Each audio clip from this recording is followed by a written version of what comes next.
Build your dreams, live rich, and leave rich. Namaste, and a very warm welcome to Live Rich and Leave Rich. I'm Krish. Our philosophy here is actually really simple. Living rich, that's not about the lavish cars or the fancy holidays. It's about that incredible feeling of peace you get when you have total clarity, total confidence about your money. And leaving rich, well, that's not just about a big bank balance. It's about passing on the wisdom, the knowledge that can truly empower your family for generations to come.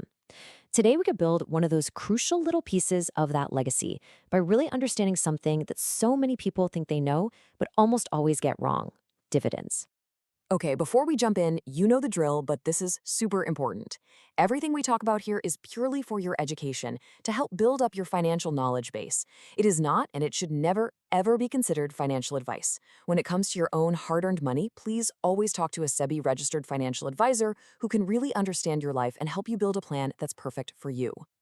I hear this one all the time, right? Especially from folks who are just starting out.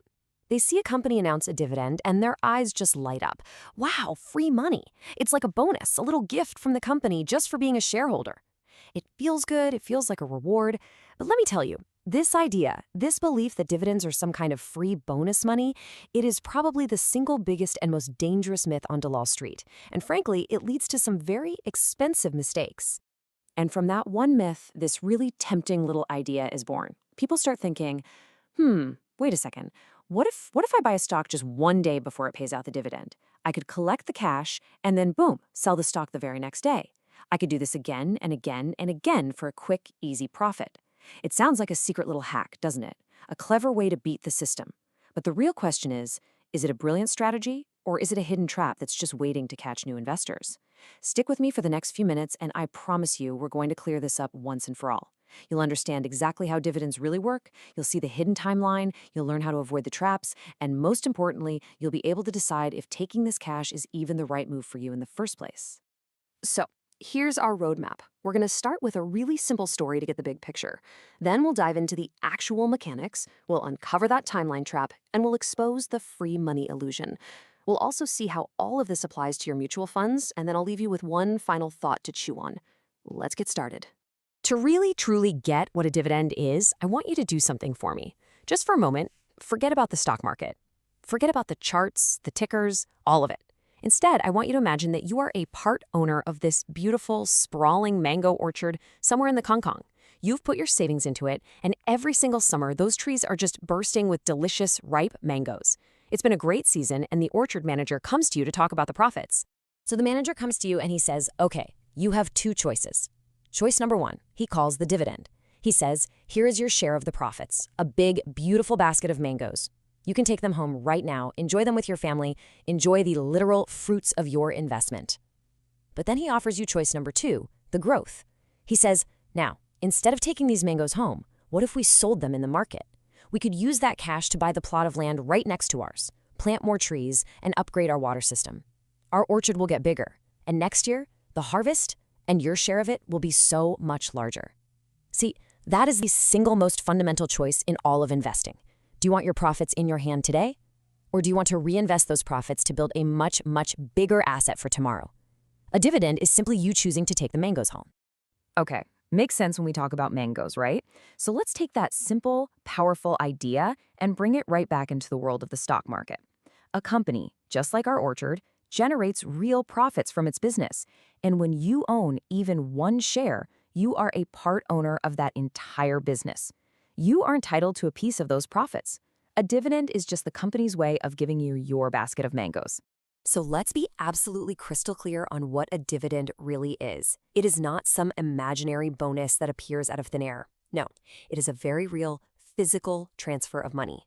The company takes the actual after-tax profits that are sitting in its corporate bank account, and it moves a portion of that cash directly into your personal bank account. It's not a gift, it is your rightful share of the profits because you are an owner. And that's a key point. Because it's a share of profits, a company that is losing money can't just invent a dividend. The money has to come from real earnings. Now, you're going to hear this term all the time, dividend yield. It sounds a little technical, but I promise you it's a concept you already understand intuitively. The absolute easiest way to think about it is like the rental yield on a house. Let's say you buy a flat in Pune for, say, 50 lakh rupees, and you manage to get 2.5 lakhs in rent every single year. Well, your rental yield is 5%. Dividend yield is the exact same idea for stocks. It's just a simple percentage that tells you how much cash you're getting back each year for every 100 rupees you've put in. It's the perfect way to compare the income you get from different stocks. Let's make it even more real with a simple example. Imagine you buy one share of a company and you pay $1,000 for it. Later, the company announces it's going to pay an annual dividend of $50 for every single share. So how do we find the yield? It's simple. You just take the dividend. That's $50, and you divide it by the price you paid for the share. That's $1,000. So 50 divided by 1,000 is 0.05. You express that as a percentage, and there you have it, a 5% dividend yield. It just means for that $1,000 you invested, you're getting $50 back in cash every year. So that brings up a really good question. How does a company decide how much money to give out? Well, that's where something called the payout ratio comes in. Just think of this as the slice of the total profit pie that the company's management decides to serve to its owners. A young, hungry, fast-growing company might have a tiny payout ratio, maybe even zero.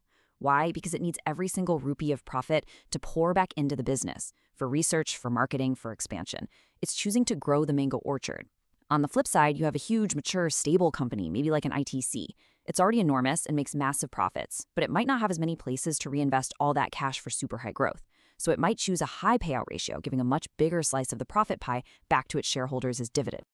Okay, let's get into what is easily the most confusing part for new investors. This is the source of that get-rich-quick idea we talked about. You see, getting a dividend isn't as simple as just owning the stock on the day it's paid. Nope, there's a very specific timeline with some very important dates that are so often misunderstood. And I'm telling you, understanding this timeline is the absolute key to not falling into a very common, very costly trap. Let's go back to our analogies. Think of the dividend payment as an invitation to an exclusive profit party. The record date is the day that the company prints the final official guest list for this party. The company basically says, okay, on this particular day, we are taking a snapshot of our shareholder records. Whoever's name is officially on this list of owners on this date gets the dividend. If you're on the list, you're getting paid. If you're not, you aren't. Simple, right? Well, there's a catch, and it's a big one. And the catch is this. It takes time for your name to actually get onto that official list after you buy a share. In India, our stock market works on what's called a T+1 settlement cycle. The T just stands for trading day. What that means is when you buy a stock today, it actually takes one full trading day for the whole transaction to settle, for the shares to officially land in your demat account, and for your name to be registered as the new owner. Now, because of this one-day delay, the stock exchange sets a critical date called the ex-dividend date. Think of this as the absolute final cutoff. It is always set one business day before the record date. And the rule is simple and it is non-negotiable. You must own the stock before the ex-dividend date begins. If you buy the stock on the ex-dividend date or any day after, you will not get the dividend. Your name simply won't make it onto the guest list in time. The person who sold you the shares will get that money instead. So really, you can forget the record date. For you as an investor, the ex-dividend date is the only date that really truly matters. And now we finally arrive at the heart of the matter. This is the lesson that completely busts the myth of free money. This is where you will see exactly why that little trick of buying a stock just for the dividend is, frankly, a fool's errand. The entire key is to understand what happens to a company's value, and therefore its share price, the exact moment it becomes liable to pay that dividend. So let's imagine a company, and its share is trading at a nice round 1,000 rupees. Now, that $1,000 price isn't just some random number. It represents what the market believes the entire company is worth. Its factories, its brand, the cash it has in the bank, its future potential, all divided by the number of shares out there. Now, the company's board of directors officially declares a dividend of 50 rupees per share. This is a promise. It means that for every single share in existence, the company is going to take 50 rupees of cold, hard cash out of its bank account and give it to the shareholder. So here is the million-rupee question. The stock closes trading at 1,000 rupees the day before the ex-dividend date. The very next morning, when the market opens on the ex-dividend date, what do you think the share price is going to be? Will it still be 1,000 rupees? Maybe higher? Maybe lower? Just take a second and think about it. What has actually fundamentally changed about the company overnight? The new opening price will be 950 rupees. Not 999, not 951.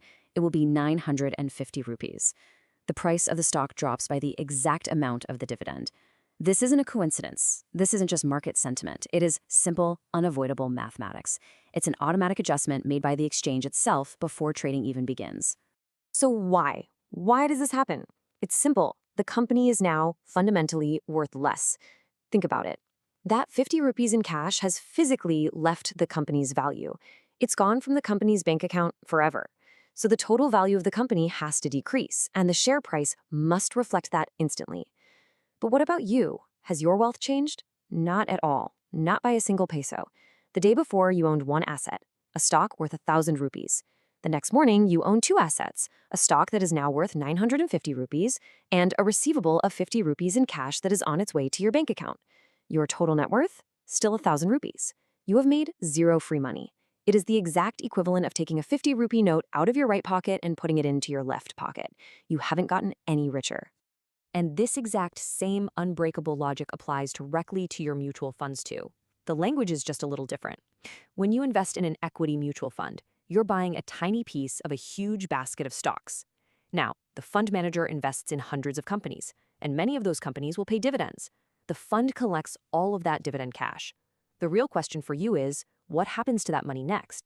Well, you usually get two choices. The first is the growth option. In this case, the fund manager takes all the dividend money that's been collected and immediately uses it to buy more shares, reinvesting it right back into the fund. This is exactly like our manager choosing to expand the mango orchard. As a result, your fund's net asset value, or NAV, which is just the price of one unit of your fund, grows faster because those reinvested dividends start earning their own returns. It's the magic of compounding at work. Your other choice is the IDCW option. Now, IDCW stands for Income Distribution Cum Capital Withdrawal. It's just the new fancy name for what we all used to just call the dividend option. Here, the fund pays out those collected profits directly to you as cash. And just like with a stock, on the day the fund pays this out, its NAV will fall by the exact amount of the payout. Generally speaking, the growth option is for long-term wealth creation, and the IDCW option is for people who need regular income, like retirees. And please never forget, in India, any dividend you get from a stock or a fund gets added to your total income and is taxed at your personal income tax slab rate. It is not tax-free. Okay, I know that was a lot to take in, so let's do a quick lightning round, a little jargon buster, just to lock in these key ideas. Ready? Dividend yield. Think of it as the rental income your stock pays you each year. Ex-dividend date, this is the final cutoff. You must own the stock before this day to get paid. Payout ratio, this is simply the slice of the profit pie the company decides to share with you. And IDCW, that's the mutual fund option that gives you cash instead of automatically reinvesting it for you. So you see, we come right back to where we started, that original choice in our mango orchard. The choice between a growth stock and a dividend stock, or a growth mutual fund and an IDCW fund, it's not a question of which is better. It's a question about your own life and your own goals. There is no right or wrong answer, only what's right for you and your family. So I'll leave you with this one question to think about. Are you planting your money today with the goal of growing a massive forest for your future, or are you eating the very seeds that you need for that forest? Your answer to that question will tell you everything you need to know. If you found this valuable, please subscribe, like, comment, and most importantly, share it with someone you care about. Until next time, live rich and leave rich.